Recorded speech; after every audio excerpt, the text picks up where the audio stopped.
Hello everyone and welcome back to my channel. तर आता झाली आहे दुपार।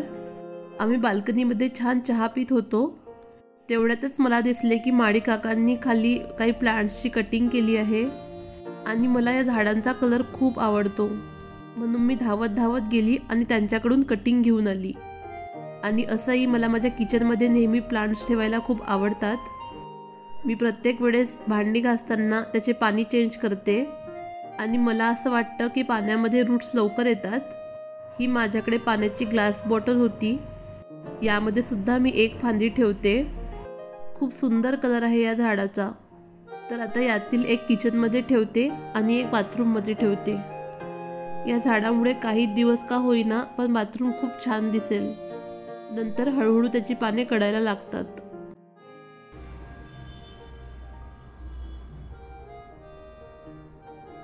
मधु, आज वीकेंड आहे, आपण पिझ्झा ऑर्डर करायचा का? मस्त ओटी कशासाठी घेतला? एक काम कर, ओटी मध्ये बनव मस्त व्हीट क्रश हेल्दी पिझ्झा। अरे यार, पण आपल्याकडे सामानच नाही ना पिझ्झाचं। त्यात काय, तू की मी ऑर्डर करू, सांग काय पाहिजे। सो पिझ्झा बनवण्यासाठी एका बाउलमध्ये मी थोडेसे कोमट पाणी घेतले। त्यामध्ये इथं मी 1 टेबलस्पून साखर घातली आणि अगदी थोडंसं चिमूटभर गव्हाचं पीठ घातलं।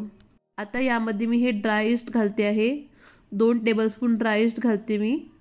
1 कप गव्हाच्या पिठासाठी 1 टेबलस्पून ईस्ट घालायचं आहे।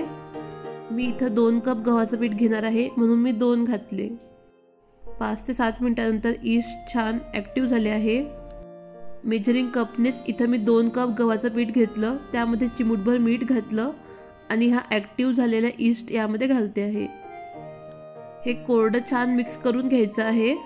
आता यामध्ये मी गरजेनुसार पाणी ॲड करते आणि कणकेचा जसा गोळा बनवून घेतो तसा गोळा याचा बनवून घेते।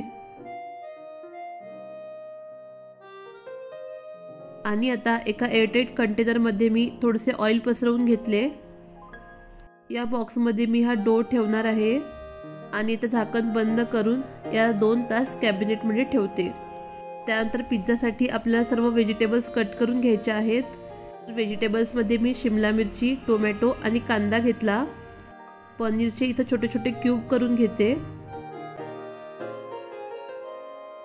त्यानंतर आता टोमॅटो सुद्धा कापून घेते। त्यानंतर शिमला मिरची,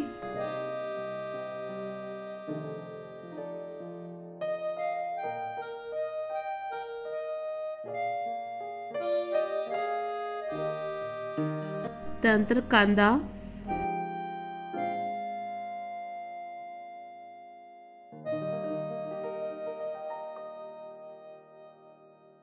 यामध्ये एक गोष्ट राहिली आहे ती म्हणजे स्वीट कॉर्न, ते सुद्धा आता ॲड करते। त्यानंतर आता 2 तास झाले आहे। डो छान फुलला आहे, डबल झाला आहे। आता या डोला पुन्हा छान मळून घेते। डो भिजवताना मी ऑइल घालायची विसरली होती, म्हणून यावेळेस जरा जास्त ऑइल घातले।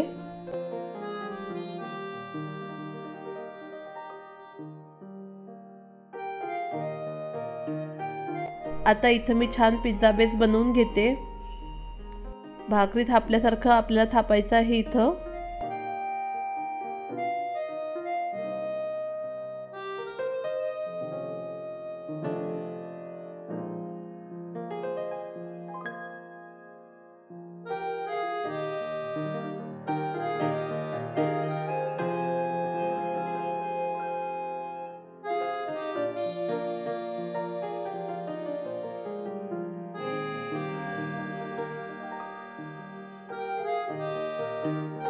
त्यानंतर काट्या चमच्यांनी याला थोडेसे होल करून घेते आणि इथं मी हा डॉक्टर ओटकरचा रेडीमेड पिझ्झा सॉस यूज करते आहे। याला आपण छान पसरवून घेऊया। त्यानंतर यावरती थोडेसे चीज घालते।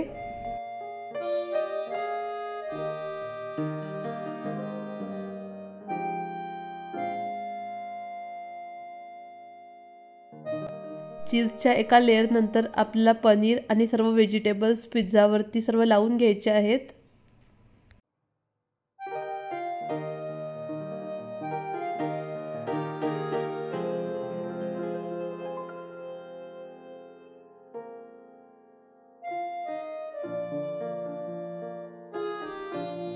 सर्व व्हेजिटेबल्स लावून झाल्यानंतर पुन्हा एकदा चीजचा एक लेयर आपल्याला यावरती घालायचा आहे।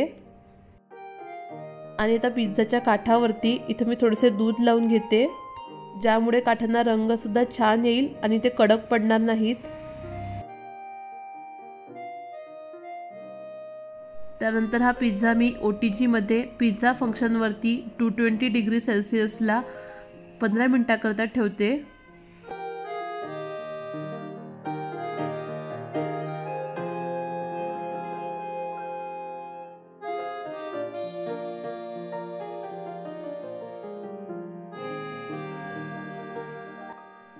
पंधरा मिनिट झालेले आहेत। आपला पिझ्झा छान रेडी झाला आहे।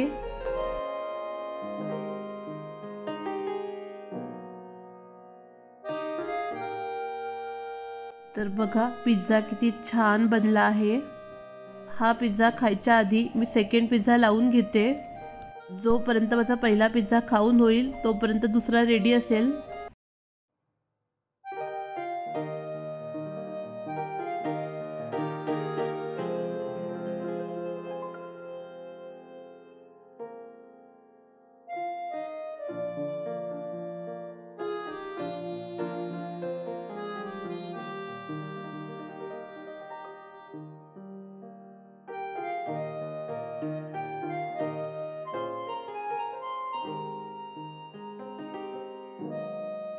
तुम्ही बघू शकता त्याचा बेस सुद्धा किती छान झाला आहे आणि टेस्ट तर खूपच छान आहे या पिझ्झाची। हा पिझ्झा खाल्ल्यानंतर तर मला बाहेरचा पिझ्झा खावासा वाटणारच नाही। Tasty and healthy.